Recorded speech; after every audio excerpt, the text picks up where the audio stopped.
어쨌든 간에 홍익표라는 사람이 굉장히 재밌는 캐릭터이기도 한 게 앞에 서두에서 양력에도 소개를 했지만은 지난 2024년 4월 총선 때 기득권을 포기하고 서울 서초울에서 어려운 선거를 도전한 거 아니겠습니까? 네.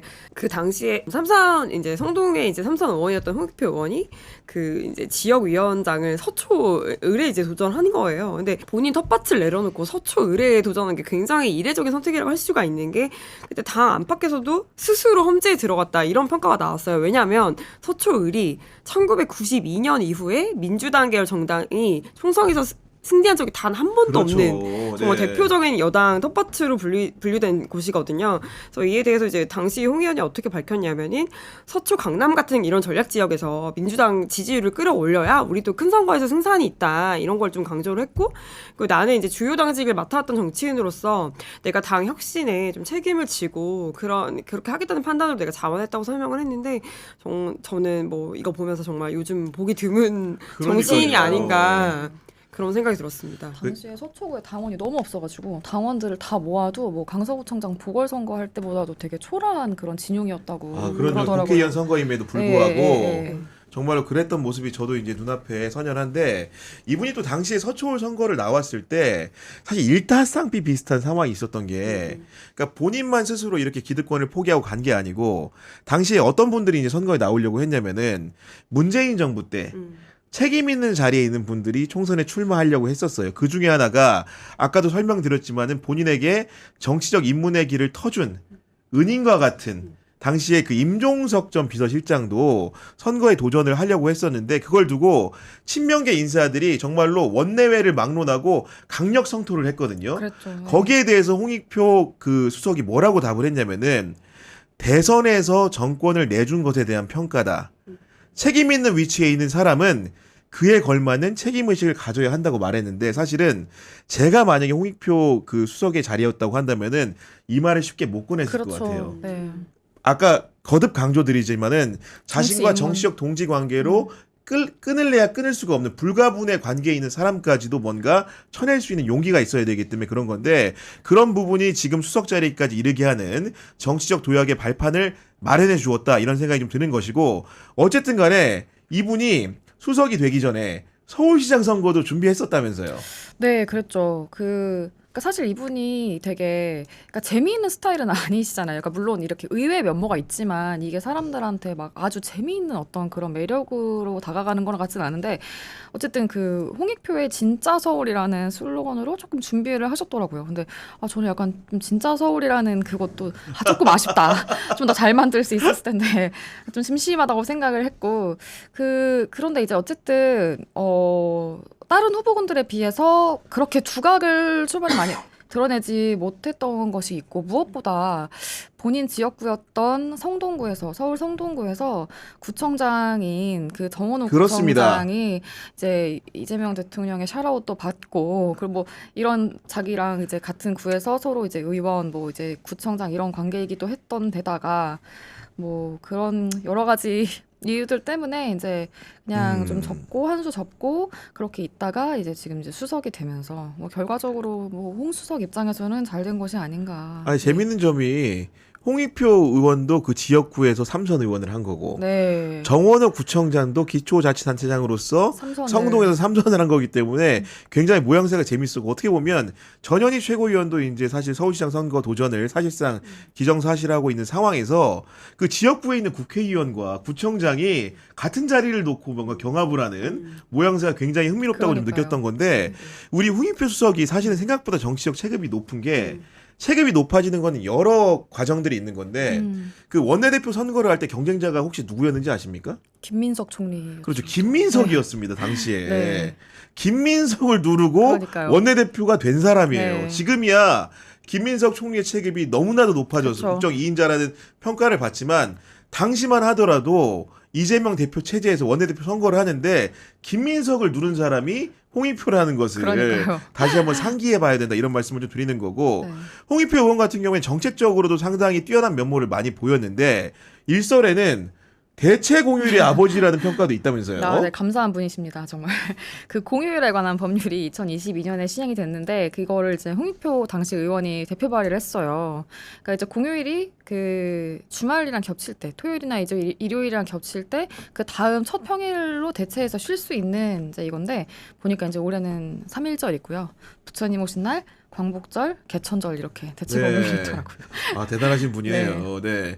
이 말을 이어가지고 혹시 유설이 기자 더 할 말 있습니까? 좀 덧붙이자면은, 그러니까 좀 이 앞선 그런 발상이었던 것 같은 게 어쨌든 한글날 어린이날 현충일을 날짜가 아니라 요일로 지정해서 이제 쉬게 하겠다는 거잖아요. 그러니까 예를 들어서 5월 첫째 주 월요일을 어린이날로 정하면 이제 토일 월을 붙여서 쉴 수가 있잖아요. 그렇죠. 3연타가 되는 거죠. 네. 그래서 이제 당시에는 조금 앞선 제한 아니냐 이런 평가가 있었는데 이제 이후에 이제 사회적으로는 휴식권이라든지 뭐 워라벨에 대한 이제 사회적 공감대가 좀 커지면서 이제 대체 공휴일 확대 논의가 또 이어졌고 그런 점에서 보면은 홍익표 의원이 좀 던진 그 공이 이제 시간이 좀 지나서 제대로 잘 정착했다 뭐 이런 생각이 특히 뭔가 그 차분한 이미지 때문에 이런 그 정책적인 면모들이 좀 가려있던 게 아닌가라는 생각도 좀 해보게 되는데 어쨌든 간에 홍익표 수석 같은 경우에는 그 초선 의원을 할 때 국회에서 원내 대변인을 했는데 사실은 모든 초선 의원들이 이름과 얼굴을 알리는 데는 대변인이 적격이기 때문에 그 자리를 열망하는데 그런 자리를 수행을 했었고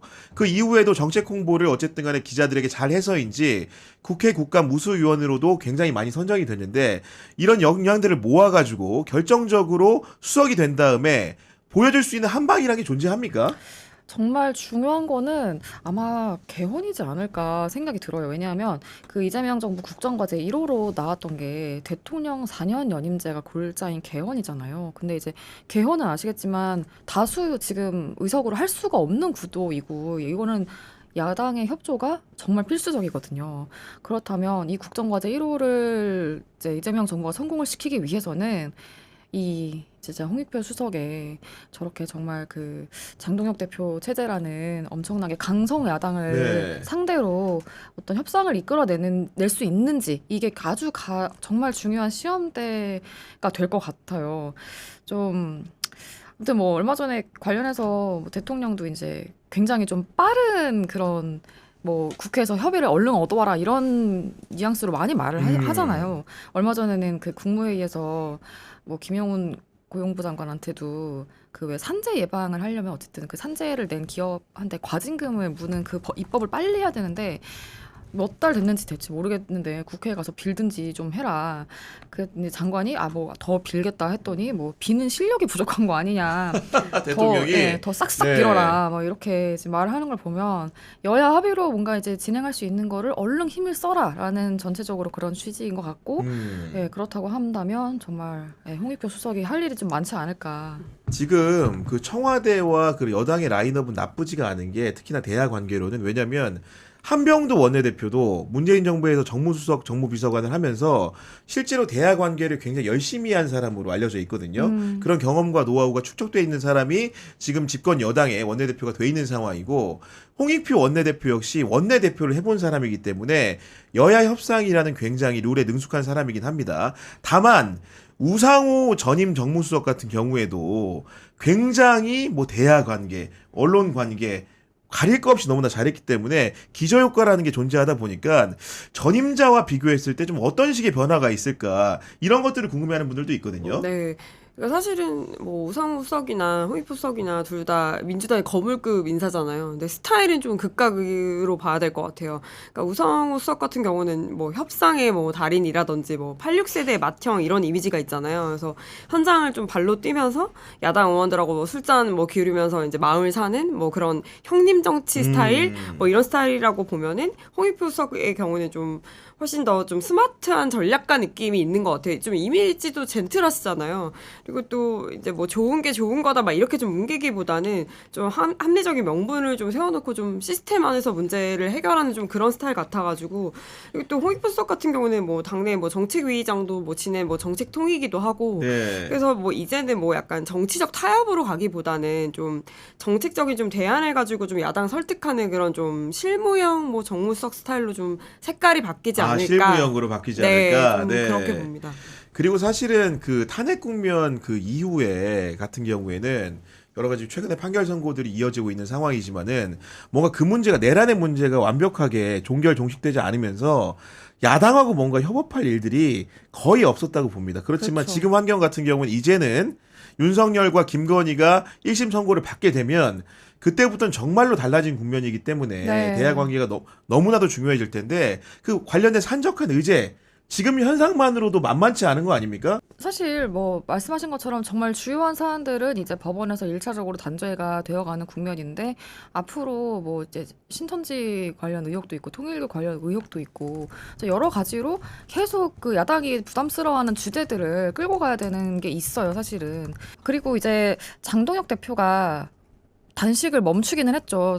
특히 이제 정말 어떻게 박근혜라는 출구를 찾아가고 그쪽에서도 되게 다행이라고 생각하고 있을 것 같은데 아무튼 근데 이제 단식을 그만두면서 더 큰 싸움을 위해서 단식을 중단한다라는 거는 장동혁 대표가 좀 뭐 필리버스터라든지 뭐 단식이라든지 이런 되게 아주 극단적인 그런 퍼포먼스 위주로 앞으로 계속 좀 가져가지 않을까 해서 그런 거를 좀 고려를 하면은 근데 결국에는 이제 어쨌든 지금 뭐 민주당에서도 그러니까 여당에서도 마찬가지고 대통령실에서도 마찬가지고 이게 갑자기 박근혜 전 대통령의 방문으로 단식이 종료되면서 한 번도 우리는 안 찾아왔어 뭐 이렇게 말할 또 상황이 되어버렸잖아요.